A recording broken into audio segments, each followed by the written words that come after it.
Olá pessoal, tudo bem? Venho aqui hoje para responder para vocês as dúvidas a respeito do fenômeno sucessório, que foi o trabalho que vocês fizeram a semana passada, tá? Em primeiro lugar, nós temos que nos atentar ao fato de que existe o princípio da continuidade de Estado, ou seja, o Estado não é uma elaboração jurídica, ele está lá, existe como território, como povo que está lá instalado. O que pode ocorrer é a mudança de soberania que vai incidir sobre esse Estado. E é nesse sentido que nós vamos conversar hoje aqui. Com relação às organizações internacionais, existe também esse princípio da continuidade? A resposta é não. Porque sim, as organizações internacionais, elas sim, são produto da elaboração jurídica, são resultados de um tratado, né? E você pode extingui-las através de um outro tratado, né? Então, esse princípio não se aplica às organizações internacionais e apenas aos estados, tá? Então, vamos ver quais são as modalidades de sucessão de estados. A primeira é a fusão ou agregação de estados. Então, nesse fenômeno, eu tenho dois ou mais estados que vão fundir-se, né? Vão se transformar em apenas um estado. E eu tenho três possibilidades aqui. A primeira seria quando eu tenho uma soma horizontal igualitária de soberanias, ou seja, ninguém está preponderando sobre ninguém. Então há essa soma igualitária e horizontal de soberanias. Aonde isso ocorreu, por exemplo? Quando nós tivemos entre 1860 e 1870 a unidade italiana, que foi o resultado de uma agregação entre Lombardia, Toscana, Vêneto, Roma e etc. Tá? Então a unidade italiana foi, nessa época, né, um resultado dessa fusão e agregação de soma horizontal e igualitária de soberanias. Um segundo aspecto é a questão que apesar de eu ter um novo nome do país e etc., não há exatamente uma soma igualitária das soberanias, porque um Estado, de alguma forma, vai preponderar sobre os demais, ok? Então, um exemplo aqui seria também a unidade alemã, quando ela estava sob a hegemonia da Prússia. E um terceiro momento é uma situação em que o Estado simplesmente se integra ao outro, tá?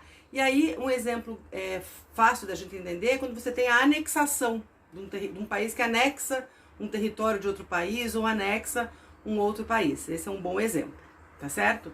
Um exemplo em geral de fusão de soberanias é o exemplo das Alemanhas, né? Nós tivemos a Alemanha Oriental, a Alemanha Ocidental e hoje nós temos simplesmente a Alemanha. Então, a Alemanha, como nós conhecemos hoje, é um país fruto de fusão ou agregação de estados, ok? Aí nós temos a sucessão ou desmembramento de estados. Aqui nós vamos ter exatamente o processo inverso do que eu acabei de dizer para vocês, né? Então, aqui eu tenho vários estados que vão resultar, né, na divisão daquilo que antes vinha sendo um único estado. É muito comum esse desmembramento quando eu tenho processos de descolonização. Então, um exemplo que nós temos é o próprio Brasil, né? O Brasil era colônia portuguesa, a hora que declarou a sua independência, passou a ser um país diferenciado daquele que era antes colônia. Um outro exemplo aqui, mais recente na história, é a União Soviética, né? Todos nós aqui conhecemos, já estudamos sobre a União Soviética. A União Soviética se desmembrou, né, em 1991, depois da Glasnost, etc., e passamos a ter diversos países que surgiram através desse desmembramento, ok? E em terceiro lugar, nós temos a transferência territorial. Aqui o que eu tenho?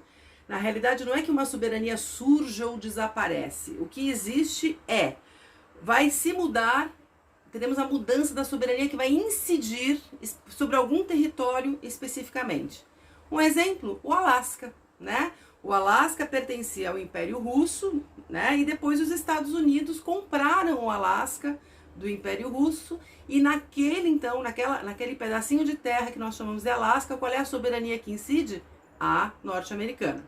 Um outro exemplo é a questão do Acre, né? O Acre, ele pertencia à Bolívia. Em 1903 foi feito aí também algo como um processo de compra e venda complicado, também não veio ao caso aqui, entre Brasil e Bolívia, e sob aquele território do Acre passou-se a incidir outra soberania, que foi a soberania do Brasil, ok? Muito bem, agora nós vamos observar estudar um pouquinho sobre as consequências jurídicas que podem ocorrer em relação à nacionalidade das pessoas, aos bens, aos tratados, à dívida pública e etc., quando nós temos essa situação, né, de fenômeno sucessório, ok? Então vamos dar uma olhada primeiro na nacionalidade das pessoas. Então, se eu tenho agregação, lembram das Alemanhas, né? Então eu tenho uma nova qualidade de nacionalidade. Então, o que antes era um alemão oriental e um alemão ocidental, eu passo a ter apenas o alemão. Então eu tenho uma nova nacionalidade que surge com essa agregação ou fusão, ok? No desmembramento, geralmente o nacional acaba ficando com a nacionalidade do estado novo que surgiu, tá? Eventualmente pode-se abrir a opção para que aquele nacional escolha qual nacionalidade vai ter, mas via de regra ele vai adquirir a nacionalidade do novo país que surgiu. Na transferência de território, é muito comum também que seja dada a opção, né, para o cidadão que está lá residindo, se ele prefere continuar com a cidadania anterior ou adquirir a nova cidadania, né, da nova soberania que vai ali incidir sobre aquele território. Com relação aos bens públicos, né, o Estado sucessor, ele vai, obviamente, assumir a titularidade daquele Estado novo e também, obviamente, todos os bens públicos que ali estão, né? Como eu sempre brinco em sala de aula, não tem como recortar a praça que gostava de levar embaixo do braço a soberania anterior, né? Então, tudo que pertence ao Estado ali, em termos de bens públicos, vai continuar, né?